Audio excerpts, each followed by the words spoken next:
आज pastor Joseph Prince के साथ। प्रभु की स्तुति हो। आज मैं आपसे साझा करूंगा एक खास व्यक्ति के बारे में, ऑलराइट, जो आपकी और मेरी तरह है। दरअसल बाइबल उसे दर्शाती है एक तरह के नए बाचा के विश्वासी के रूप में, और वो व्यक्ति है इसहाक। इसहाक आपके और मेरे प्रकार का व्यक्ति है, ऑलराइट। क्यों? क्योंकि वो अब्राहम का बेटा है और हम अब्राहम के वंशज हैं, ऑलराइट। मैं आपको शास्त्र वचन दिखाता हूं, गलातियों। और यदि तुम मसीह के हो तो इब्राहिम के वंश और प्रतिज्ञा के अनुसार वारिस भी हो। क्या आप मसीह के हैं? आपका मसीह से नाता है, फिर आप अब्राहम के वंशज हैं। न केवल यहूदी लोग जिनमें ये डीएनए है और पिता अब्राहम का जेनेटिक मेकअप है, हमें और ज्यादा है, क्योंकि अब्राहम का संपूर्ण वंशज है यीशु मसीह। और यदि आप यीशु के हैं तो आप अब्राहम के सच्चे वंशज हैं। जी हां, आप अब्राहम के वंशज हैं। और न केवल ये, आप उस प्रतिज्ञा के अनुसार वारिस हैं। आज मैं बात कर रहा हूं परमेश्वर के प्रतिज्ञा के वारिस की। मैं अब्राहम के वंशजों को संबोधित कर रहा हूं। यह कितना महान बुलावा है कि मुझे अब्राहम के वंशजों को संबोधित करना पड़ रहा है। पड़ोसी को देखिए और कहिए कि वाह, मैं यहां अब्राहम के वंश के पास बैठा हूं। यहां पर इसहाक अकाल से रूबरू है। चलिए उस कहानी पर चलते हैं, ठीक है? क्योंकि हम जानते हैं कि हम अब्राहम के वंशज हैं, जैसे इसहाक अब्राहम का वंशज है, इसहाक अब्राहम का पुत्र है। तो उसकी कहानी हमारी कहानी है। और उस देश में अकाल पड़ा, वो उस पहले अकाल से अलग था जो इब्राहिम के दिनों में पड़ा था। तो इसहाक गरार को पलिश्तियों के राजा अबीमेलेक के पास गया। बाय द वे, पलिश्ती आधुनिक भाषा में फिलिस्तीनी होता है। आधुनिक भाषा में यह शब्द फिलिस्तीनी आज है पलिश्तीनी। वहां यहोवा ने उसको दर्शन देकर कहा कि मिस्र में मत जा। जी हां, मिस्र में मत जा। जो देश मैं तुझे बताऊं उसी में रह। परमेश्वर क्या कहते हैं? मिस्र में मत जा। अगला वचन, तू इसी देश में रह और मैं तेरे संग रहूंगा और तुझे आशीष दूंगा, और ये सब देश मैं तुझको और तेरे वंश को दूंगा। गौर करें, परमेश्वर ने कहा कि इस देश में रह, ये देश मैंने तुझे दिया है। पर रुको, देखिए वचन 1 को। इस देश में कौन था? सो इसहाक गरार को पलिश्तियों के राजा अबीमेलेक के पास गया। अगर आज परमेश्वर आपसे कहता है कि मैं तुझे संपत्ति देने वाला हूं, तुझे जमीन देने वाला हूं, तुझे घर देने वाला हूं इस संकट के जरिए, पर अब ऑलराइट, अविश्वासी उन घरों में रह रहे हैं, अविश्वासियों के पास वो पैसा है, ऑलराइट, मैं तुझे उनकी संपत्ति देने वाला हूं। धन का स्थानांतरण बहुत जगह बाइबल में दिया गया है। ये दोबारा होने वाला है। व्यवस्था विवरण 11 देखिए। परमेश्वर अपने लोगों यानी इजराइल से बात कर रहा है जब वो मिस्र से बाहर आए, और ये है जो परमेश्वर ने कहा, देखो जिस देश के अधिकारी होने को तुम जा रहे हो वो मिस्र देश के समान नहीं है जहां से निकल कर आए हो। जहां तुम बीज बोते थे और हरे साग के खेत की रीति के अनुसार अपने गांव की नलियां बनाकर सींचते थे, परंतु जिस देश के अधिकारी होने को तुम पार जाने पर हो वो पहाड़ों और तराइयों का देश है और आकाश की वर्षा के जल से सिंचता है। तो मिस्र देश को, ठीक है, उन्हें नील नदी पर निर्भर रहना पड़ता था, यहां तक कि आज भी निर्भर रहते हैं। और नील नदी चित्र है प्राकृतिक संसाधनों का, कुछ जो आप देख सकते हैं, कुछ ऐसा जिस पर आप कुछ देर तक कम से कम निर्भर रह सकते हैं। और पता है, वो अपने खेतों की सिंचाई अपने पांव से किया करते थे। और ये हमेशा मानवीय प्रयास का ही चित्र बना रहता है। जब एक हाथ या पांव का जिक्र होता है तो ये मानवीय प्रयास का चित्र होता है। और लोग इस तरह से नियंत्रण रखना चाहते हैं, नियंत्रित करना चाहते हैं, जिसे वो देख सकते हैं। वो ऊपर नहीं देखना चाहते, वो नीचे देखना चाहते हैं। और ये मिस्र का चित्र है, और मिस्र का जो चित्र है वो कुछ ऐसा है जो कि सदृश्य है। परमेश्वर कहते हैं कि मिस्र में मत जा, उस पर निर्भर न रहो जो कि सदृश्य है। निर्भर कीजिए परमेश्वर के अदृश्य साधनों पर, क्योंकि इजराइल का देश और कनान का देश, जिसके बारे में परमेश्वर ने कहा है कि वो अपने लोगों को वहां ला रहे हैं, ये इस तरह है। वो उस देश में आते हैं, ऑलराइट, और वो नदी को नहीं ले सकते हैं, उन्हें वर्षा पर निर्भर रहना होता है। तो हर एक को ऊपर देखना पड़ता है। देखिए, ऊपर देखने पर एक चीज होती है कि इसमें शरीर को काफी कष्ट होता है। शरीर कहता है, मुझे कुछ दिखाओ, मैं देखना चाहता हूं, मुझे कुछ दिखाओ जो मैं कर सकता हूं, मुझे कुछ दिखाओ जो मैं इस्तेमाल कर सकता हूं। निर्भर करना, मैं इतना बेबस महसूस करता हूं। परमेश्वर को यह बहुत पसंद है। संसार को ऐसी जगह पर लाया जा रहा है जहां उनके पास कोई विकल्प नहीं है सिवाय परमेश्वर पर भरोसा के। आमीन। तो चलिए चलते हैं वापस इसहाक की कहानी पर। तो उत्पत्ति 26 अगला वचन, इसहाक गरार में रहने लगा। उसने परमेश्वर की आज्ञा मानी, वो गरार में रहने लगा। ऑलराइट, वो मिस्र में नहीं गया। ठीक है, तो देखते हैं वहां क्या हुआ। उस स्थान के लोगों ने उसकी पत्नी के विषय में पूछा, तो उसने उत्तर दिया, वो मेरी बहन है। क्या ये जाना पहचाना नहीं लगता? याद कीजिए किसने ऐसा किया था? अब्राहम ने, राइट? उसके पिता अब्राहम ने। मतलब यह स्पष्ट है कि वो अपने बाप का ही बेटा है। आमीन।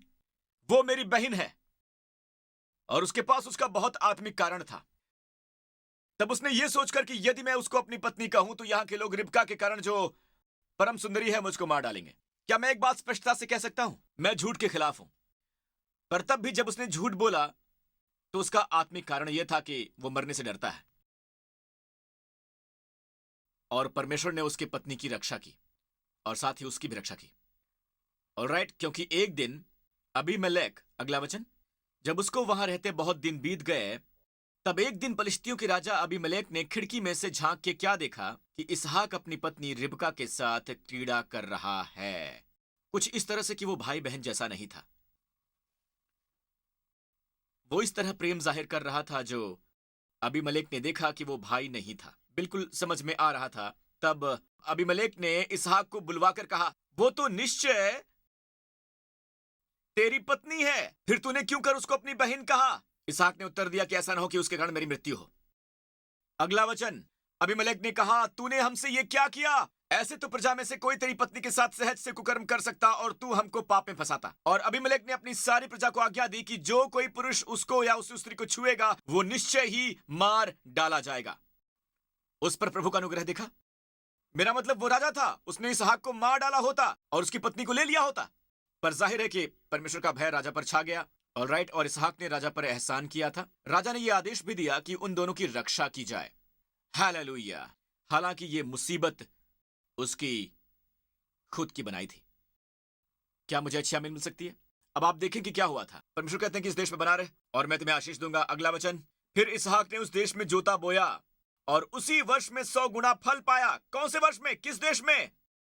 किस देश में? वचन 1 पर चलते हैं। उस देश में अकाल पड़ा था, उसने अकाल के देश में बीज बोया। ये कौन सा साल था? ये अकाल का साल था। वापस चलते हैं वचन 12 पर। और इसहाक ने उस देश में जोता बोया, उस अकाल के देश में, और उसी वर्ष में 100 गुना फल पाया। 100 गुना।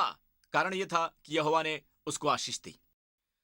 परमेश्वर ने आशीष दी। मैं आपको बता दूं चर्च, शैतान नहीं चाहता कि आप बीज बोएं, क्योंकि आप अब्राहम के वंशज हैं। और जब अब्राहम के वंशज अकाल के देश में जोते बोते हैं तो उन्हें 100 गुना फसल मिलती है। जी हां, 100 गुना फल।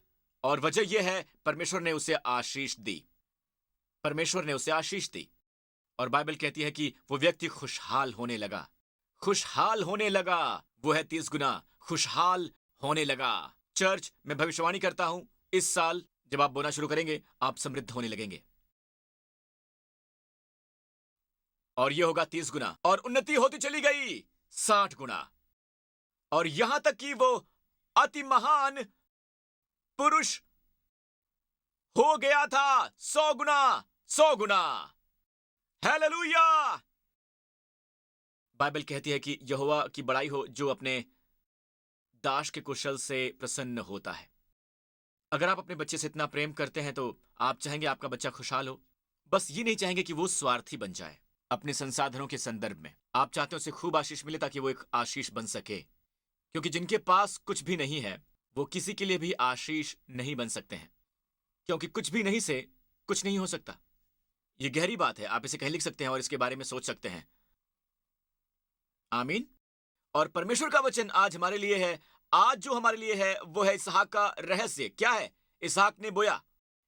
आप बोने के बारे में कुछ जानते हैं? जब किसान जमीन में कुछ बोता है तो बीज नष्ट हो जाता है, बीज मर जाता है। किसान को वर्षा पर निर्भर रहना होता है जो आती है स्वर्ग से। उसे परमेश्वर पर निर्भर रहना होता है कि वो बीज को पुनर्जीवित करे। परमेश्वर ने वृक्षों को पुनर्जीवित किया जिन पर बहुत फल लगते हैं और एक फल में बहुत सारे बीज होते हैं। उसके एक फल में ही बहुत सारे बीज होते हैं। क्या आप मेरी बात सुन रहे हैं? उत्पत्ति 26 पर वापस चलते हैं। एक छोटे से वचन पर ध्यान दें इससे पहले कि मैं इसे समाप्त करूं, कि जब इसहाक ने जोता बोया, जब इसहाक ने जोता बोया। अब बाइबल में कोई नकली वर्णन नहीं है। बाइबल कहती है कि जब। ऑलराइट, ये पिछली कहानी से जुड़ा हुआ है। क्या है पिछली कहानी? क्या थी? उसकी पत्नी के बारे में। अपनी पत्नी से सब कुछ ठीक ठाक कर लेने के बाद फिर उसने जोता बोया। परमेश्वर ने उसे आशीष दी। जब उसने अपनी पत्नी से संबंध ठीक ठाक कर लिए, तब जब उसकी शादी नकली नहीं रह गई, फिर क्या आप सुन रहे हैं दोस्तों? मैं बस आपको यह बताना चाहूंगा, शैतान विवाहों को विभाजित करना चाहता है, क्योंकि वो जानता है कि जब आप सहमत होते हैं तो ऐसी शक्ति होती है जिसे रोका नहीं जा सकता। यीशु कहते हैं अगर तुम में से किसी चीज पर सहमत हो जाओ और उस चीज को छूकर मांगो तो वो मिल जाता है। हो मेरे पिता जो स्वर्ग में है। यहां बाइबल की व्याख्या का सिद्धांत है जो कहलाता है पहले जिक्र का नियम। जब कभी भी एक विषय का पहली बार जिक्र आता है तो वहां कुछ महत्वपूर्ण होता है। आप जानते हैं ये शब्द सहायता? जी हाँ, सहायता। कितनों को चाहिए सहायता? पहली बार सहायता का जिक्र है, वहां पर एक स्त्री है या पत्नी है। मैं ये दिखाता हूं उत्पत्ति 2 में। फिर यहोवा परमेश्वर ने कहा, आदम का अकेला रहना अच्छा नहीं है, मैं उसके लिए एक ऐसा सहायक बनाऊंगा। पहले जिक्र का नियम कहता है सहायता जुड़ी हुई है पत्नी के साथ। मैं उसके लिए ऐसा सहायक बनाऊंगा जो उससे मेल खाए। आपकी पत्नी आपकी रुकावट नहीं है, आपकी पत्नी आपके विरुद्ध नहीं है। परमेश्वर ने तुम्हें पत्नी दी तुम्हारा सहायक बनने के लिए। मैंने इब्री कथन पढ़ा है, एक यहूदी कथन, एक शब्द के बारे में जिसकी तुलना की जा सकती है। यह दिलचस्प है। एक यहूदी रब्बी कहता है कि सहायक इसका तुलनात्मक शब्द अंग्रेजी में कहता है। दरअसल यह इब्री में है क्योंकि तुलनात्मक के दो अर्थ हैं। इसका मतलब है के लिए और इसका मतलब है विरुद्ध। तब भी जब वो विरुद्ध है तो भी वो सहायक है। और अब लेडीज, आप सहमत हो सकती हैं पर हमारी मदद कीजिए, ठीक है? मैं नहीं जानता कि क्या मुझे यह रहस्यमयी हथियार आपसे साझा करूं कि नहीं, क्योंकि आपको कुछ ऐसा देने वाला हूं जो आपको पूरी तरह अपने पति पर नियंत्रण करने देगा। मेरा भरोसा कीजिए लेडीज। Guys sorry.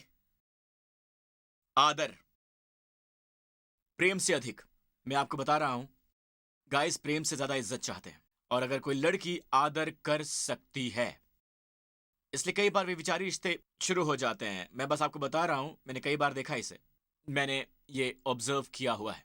ऐसा नहीं कि आदमी वासनाई या फिर कामुक है, यह तो बाद में आता है। बहुत बार उसे लगता है कि काम पर ही लड़की उसका आदर किया करती है, उसे घर में आदर महसूस नहीं होता, और फिर यह बाद में बन जाता है कुछ गिरावट का चक्र। लेकिन अगर आप उनसे कुछ इस तरह बातचीत कर सकें तो आप असहमत होने पर भी आदर दें। जैसे एक बार वेंडी ने मुझे बताया कि वो कहती है, डार्लिंग मैं जानती हूं ओके तुम हेड हो, और मैं जानती हूं कि मैं जो कुछ भी कहती हूं वो बस एक सजेशन है, ओके? बुरा मत मानना, मैं बस चाहती हूं कि तुम ये जान लो कि बस एक सजेशन है। आप कुछ जानते हैं? इससे पहले कि मैं सुन पाऊं कि उसे क्या कहना है, मैं पहले ही नर्म पड़ गया। अब मैं उसके प्रति बेबस हो चुका था पहले ही, और फिर मैं समझ पाया सैमसन की प्रॉब्लम। क्योंकि बहुत बार बाइबल में लिखा है ये चापलूसी के अंदाज के बारे में जिसके लिए पुरुष भूखे हैं और वो चापलूसी के शिकार हो जाते हैं। ऐसा अक्सर हुआ है। और ऐसा कभी मत कहिए लेडीज कि तुम मेरे आदर के काबिल नहीं हो, क्योंकि ईमानदारी से कहूं तो वो भी कह सकता है कि तुम उसके प्रेम के काबिल नहीं हो। इस रास्ते से आप जाएंगे तो आप नीचे और नीचे ही जाएंगे। इस तरह से सोचना बंद करो और विश्वास करो कि यही परमेश्वर की नियुक्ति है। वो जानते हैं कि आपको क्या चाहिए, वो जानते हैं कि आपको 5 साल बाद क्या चाहिए। ये वो है जिससे आपने विवाह किया, और जो जगह आपके लिए सही होगी परमेश्वर आपको वहां पर लेकर जाएंगे। आमीन। अपने जीवन साथी के सर्वोत्तम पर विश्वास करो, क्योंकि मिलकर आप में सामर्थ्य है। पता है व्यवस्था विवरण 8:18 कहता है, परंतु तू अपने परमेश्वर यहोवा को स्मरण रखना, क्योंकि वही है जो तुझे संपत्ति प्राप्त करने का सामर्थ्य देता है। और बाइबल में लिखा है कि परमेश्वर तुम्हें धन नहीं देता। हम में से बहुत चाहते हैं कि परमेश्वर हमें जब धन दे, वो ऐसा नहीं करते हैं। वो आपको देते हैं सामर्थ्य, धन प्राप्ति की। और इब्री में यह सामर्थ्य है कुवाक। जी हाँ, जी हाँ, कुवाक। अब कुछ इब्री सीखना चाहते हैं? बहुत दिलचस्प है। ब्राइड के लिए शब्द है दाएं से बाएं पढ़ते हुए, क्योंकि इब्री चीनी भाषा की तरह दाएं से बाएं पढ़ी जाती है। यह शब्द है कल्लाह। अभी नहीं, यह शब्द कुवाक दिखाइए। पहला शब्द कुवाक। ऑलराइट, कुवाक, कुवाक दिखाइए। कुवाक। ऑलराइट, बिल्कुल इन्वर्टेड सी, कफ खेत, कफ खेत, कफ खेत, कफ खेत, इससे बनता है कुवाक। यह धन पाने के सामर्थ्य के लिए शब्द है, ओके? अब ब्राइड के लिए शब्द है, ओके, दाएं से बाएं पढ़ते हुए। यह है कफ। आप देख सकते हैं यह पहला अक्षर ब्राइड, कल्लाह के लिए। जो शब्द ग्रूम के लिए है, ब्राइड ग्रूम है, यह है कटान, गौर करें पहला अक्षर। ऑलराइट, देखिए पहला अक्षर, पहला अक्षर ब्राइड का, पहला अक्षर ग्रूम का, दोनों को इकट्ठा करें, कुआक। जहां पति और पत्नी एक साथ आते हैं, यह धन पाने की सामर्थ्य है। इसमें कोई शक नहीं कि शैतान आपको बांटना चाहता है। आपने गौर किया है कि आप हर बार जब बटे होते हैं तो रुपया पैसा उलझ जाता है। आमीन। पर अगर आप सहमत होते हैं और अंत में आप सहमत नहीं हो सकते, तो किसी मुकाम पर असहमत होने पर सहमत हो सकते हैं, जब तक कि आप सहमति में नहीं आते। आप इस पर सहमत होते हैं कि आप असहमत हैं। चलिए इस पर असहमत होने के लिए सहमत हो जाते हैं। ऑलराइट, पर आप घर के हेड हैं तो मैं समर्पण करता हूं। आमीन। यह है सामर्थ्य धन पाने की। बाइबल कहती है नीति वचन 18:22 में कि जिसने स्त्री ब्याह ली उसने उत्तम पदार्थ पाया और यहोवा का अनुग्रह उस पर हुआ है। आमीन। आपका अनुग्रह आपके साथ बैठा हुआ है। आमीन। मैं आज रात घर अपने अनुग्रह के पास जा रहा हूं। हालेलुया। अच्छा लगता है जब आप घर जाते हैं, ऑलराइट, और वहां कोई है जो आपके बारे में अच्छा बुरा भद्दा सब जानता है और फिर भी आपसे अनंत काल के लिए प्रेम करता है। आमीन। कई बार आप जीवन की लड़ाई में भटक जाते हैं, रोजमर्रा की जिंदगी की भीड़भाड़ में, मानव अस्तित्व के रोजमर्रा के संघर्ष में हम कई बार भूल जाते हैं। ऑलराइट, विवाह का आनंद जीवन की साधारण बातों में लेना चाहिए। ये मेरी सहायक है, ये मेरी बाधा नहीं है। आमीन। और सब लोगों ने कहा आमीन। अंतिम मुद्दा और फिर हम समाप्त करेंगे और वापस जाएंगे इसहाक की कहानी पर। और वो मनुष्य उन्नति करने लगा और फिर आपको बताता है कि अपना विवाह ठीक ठाक कर लिया। वो बढ़ा और उसकी उन्नति होती चली गई, यहां तक कि वो अति महान पुरुष हो गया। बाय द वे, मैं आपको कुछ बता दूं, ये समृद्धि, कुछ लोग कहते हैं कि खैर पास्टर प्रिंस, हाँ, विश्वास की आवाज। मेरा मानना है कि समृद्धि आत्मिक समृद्धि है, ये अंदर होती है, इसे कोई देख नहीं सकता है, कोई भी नहीं। गहरे, अंदर गहरे तक।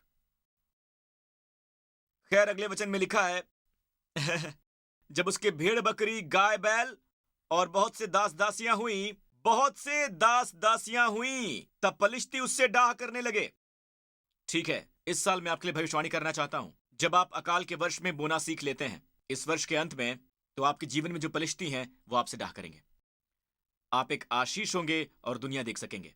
फलिश्ती आपसे डाह करेंगे। ठीक है, क्या अब ये नए नियम में भी लागू होता है? देखें यीशु क्या कहते हैं, हम इसे समाप्त करेंगे। जो यीशु कहते हैं मरकुस अध्याय 10 में, तो यीशु ने कहा कि मैं तुमसे सच कहता हूं कि ऐसा कोई नहीं है जिसने मेरे और सुसमाचार के लिए घर या भाइयों या बहनों या माता या पिता या लड़के बालों या खेतों को छोड़ दिया है और अब इस समय 100 गुणा न पाए।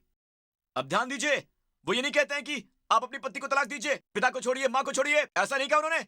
वो ये कह रहे हैं कि अगर अपनी पत्नी के साथ समय नहीं बिताया है, क्योंकि आप एक केयर लीडर हैं यीशु के लिए, क्योंकि आप समय नहीं बिता रहे हैं अपने बच्चों के साथ, क्योंकि आप परमेश्वर की सेवा कर रहे हैं उनके सुसमाचार के लिए, तो आपने जो कुछ भी गंवाया है अपने घर, बच्चे या संपत्ति के संदर्भ में, अपने घर को बचाना पड़ रहा है आपको। जो कुछ भी गंवाया है यीशु के लिए या उनके सुसमाचार के लिए, जब भी मैं बाहर जाता हूं, प्रीच करता हूं और समय बिताता हूं, जिसका यहाँ कुछ खास दिनों का अनुभव कर रही है और मैं वहां उपदेश दे रहा होता हूं, यीशु उसे कई गुना कर देते हैं जब मैं वापस आता हूं। मेरी पत्नी के साथ मेरा समय कई गुना कर देते हैं। वो कहते हैं तुमने त्यागा है मेरे लिए। इसका मतलब तलाक नहीं है, जो तुमने बलिदान किए हैं, जिस भी क्षेत्र में तुमने बलिदान किए हैं, जिसके लिए भी उस व्यक्ति को 100 गुना प्राप्त होगा। खैर पास्टर प्रिंस, ये तब होगा जब आप स्वर्ग में जाएंगे। नहीं, अभी, इसी समय, ये इसी समय होगा।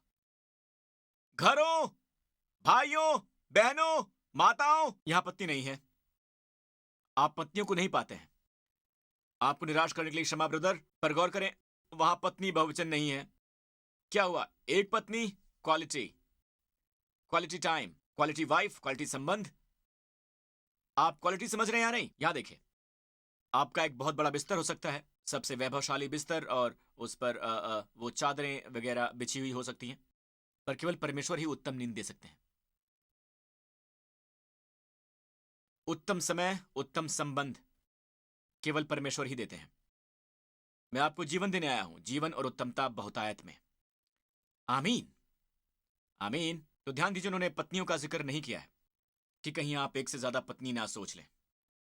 और बच्चे, जमीन, सिंगापुरियन, देश, यीशु कहते हैं जहां उत्पीड़न हो रहा है नहीं, आमीन वहां ये होगा। वहां ये होगा। जानते हैं ये अत्याचार क्यों है? जब आपकी उन्नति होगी तो लोग बोलना शुरू कर देंगे, वो आप पर अत्याचार करने लगेंगे। खैर, आप एक खुशहाल मसीही हैं। हाँ, न्यू क्रिश्चियन चर्च एक खुशहाल कलीसिया है। आपका पास्टर, आपका पास्टर एक खुशहाल पास्टर है। पास्टर। उत्पीड़न आएगा, निश्चय ही आएगा। अंतिम भाग के बिना आप उस पर दावा नहीं कर सकते। आपको दावा करने की जरूरत नहीं है, ये आएगा, ये आएगा। ऑलराइट। और आगे आने वाले युग में अनंत जीवन। किसने कहा कि आपको दोनों जहां का सर्वोत्तम नहीं मिल सकता? यीशु ने खुद कहा है, और ये उनके वचन है कि आने वाले संसार में आप अनंत जीवन का आनंद लेंगे। आपको अनंत जीवन मिलेगा। क्या ये अच्छा नहीं है? क्या ये ठीक नहीं है? आमीन। परमेश्वर की आशीष आप पर आती रहे कि जब आप बोएं तो आप उसी साल में काटेंगे। इस अकाल के देश में आप 100 गुना काटेंगे यीशु के नाम पर। यह वादा है। हालेलुया। हर सिर झुके, हर आंख बंद हो इस पूरे स्थान पर, और साथ ही ओवरफ्लोज रूम में भी। धन्यवाद है पिता। अब ये सारी प्रतिज्ञाएं विश्वासियों के लिए हैं। ये उनके लिए नहीं जो विश्वास नहीं करते। यदि अभी तक आपने यीशु को ग्रहण नहीं किया है तो मैं ये अवसर इसी समय आपको देना चाहता हूं। दोस्तों, परमेश्वर आपको इतना अधिक प्रेम करते हैं। परमेश्वर वो परमेश्वर नहीं है जो सजा देने के लिए और आपकी गलतियां ढूंढने के लिए आपको देख रहे हैं। परमेश्वर वो परमेश्वर है जो हमारे सारे पापों को जानते हैं और अपने पुत्र को भेज दिया क्रूस पर मरने के लिए हमारे पापों के एवज में। यीशु मसीह ने अपनी जान दे दी हमारे बदले। जो कुछ भी हुआ वो एक दिव्य अदला बदली थी। फिर वो उसे लाए रोमी प्रेटोरिया के सामने। वहां सिपाहियों की भीड़ थी और उन्होंने यीशु के साथ क्या किया? उसके कपड़े उतार दिए और उसे कोड़े मारे। बहुत ही भयानक हाल होता है कि सिपाहियों के एक झुंड के आगे खड़े होना निर्वस्त्र। क्यों? क्योंकि पहले आदम ने परमेश्वर के विरुद्ध पाप किया था और निर्वस्त्र हो गया था। हमें कपड़े पहनाने के लिए उसे कपड़े उतारने पड़े। उन्होंने उस पर थूका, उसे मारा, पर उन्हें यह नहीं पता था कि जिसे मार रहे हैं, जिस पर थूक रहे हैं, उसने लाल सागर को खोल दिया। उसने वहां राह बनाई जहां कोई राह नहीं थी। उसने स्वर्ग से रोटी भेजी थी। परमेश्वर जिसने चमत्कार किए थे, चिन्ह और अद्भुत कार्य उनके सामने ही खड़ा था, पूरी तरह से बिल्कुल भी प्रतिरोध ना करते हुए, ताकि हम उद्धार पा सकें। हम अपनी लज्जा को वस्त्र पहना सकें उसके अंगरखा के लबादे से। जब उन्होंने उसे क्रूज पर चढ़ाया, वो पुकारा, हे पिता इन्हें क्षमा कर, क्योंकि ये नहीं जानते हैं कि ये क्या कर रहे हैं। वो जानते थे कि वो क्या कर रहे थे शारीरिक रूप से, पर नहीं जानते थे कि क्या कर रहे हैं उनके हृदय के साथ। उन्हें नहीं पता था। और जब उसने पुकारा, मेरे परमेश्वर, मेरे परमेश्वर, वो इसलिए कि हम भी पुकारें, हे पिता, हे पिता। जब यीशु ने पुकारा, तुमने मुझे क्यों छोड़ दिया, वो छोड़े जाने के योग्य नहीं है। हम छोड़े जाने के योग्य होते हैं, पर उन्हें छोड़ दिया गया क्योंकि आप और मैं इसहाक की तरह अगर हम नाकाम भी रहें तो परमेश्वर हमें ना छोड़े। और वो हमें नहीं छोड़ेंगे मृत्यु के अधिकार की घाटी में, पर वो आपके साथ रहेंगे आपको बाहर निकालने के लिए। उन्होंने आपके लिए दाम चुकाया क्योंकि आपको परमेश्वर की लगातार उपस्थिति मिल सके। क्या आपने उन्हें ग्रहण किया है? वो आपका पाप बन गए और अपनी धार्मिकता दे दी आपको। मैं इसी समय यह अवसर देना चाहता हूं कि यीशु मसीह को परमेश्वर के पुत्र के रूप में, उद्धारकर्ता के रूप में ग्रहण करें। ये एक धर्म नहीं है। मैं धर्म का प्रचार नहीं करता। मेरे अंदर कुछ भी धार्मिक नहीं है। मैं यीशु मसीह का प्रचार कर रहा हूं और स्वर्ग के परमेश्वर के साथ एक रिश्ते का, जो इस वक्त यहां है और आपके जीवन में आना चाहते हैं। आप कहेंगे, पास्टर प्रिंस मेरे लिए प्रार्थना कीजिए। मैं चाहता हूं यीशु मसीह मेरे जीवन में आए, तो इसी वक्त मेरे साथ ये प्रार्थना कीजिए। चाहे आप यहां पर हो या फिर ओवरफ्लो के रूम में हो, इसी समय ये प्रार्थना कीजिए। अपने दिल पर अपना हाथ रखिए और सब लोग अपनी आंखें बंद कीजिए और मेरे बाद सब लोग ऊंची आवाज में दोहराइए। सब अपने हृदय से परमेश्वर को ये कहिए, हे स्वर्गीय पिता, धन्यवाद अपने महान प्रेम के लिए। आपने देखी मेरी जरूरतें, मेरी पुकार, मेरी भूख, और आपने मेरी परवाह की। आपने अपने पुत्र यीशु मसीह को भेजा जो मेरी जगह मेरे पापों के लिए मरा, मेरे हर एक पाप के लिए उसे दंड दिया गया ताकि मैं ना दंडित होऊं। वो श्रापित हुआ ताकि मैं ना श्रापित होऊं। वो नकारे गए ताकि मैं स्वीकारा जाऊं। उसके लहू ने मुझे हर पाप से शुद्ध कर दिया है और आपने उसे मुर्दों में से जिलाया है इस ऐलान के रूप में कि मेरे सारे के सारे पाप हटा दिए गए हैं यीशु के लहू के द्वारा।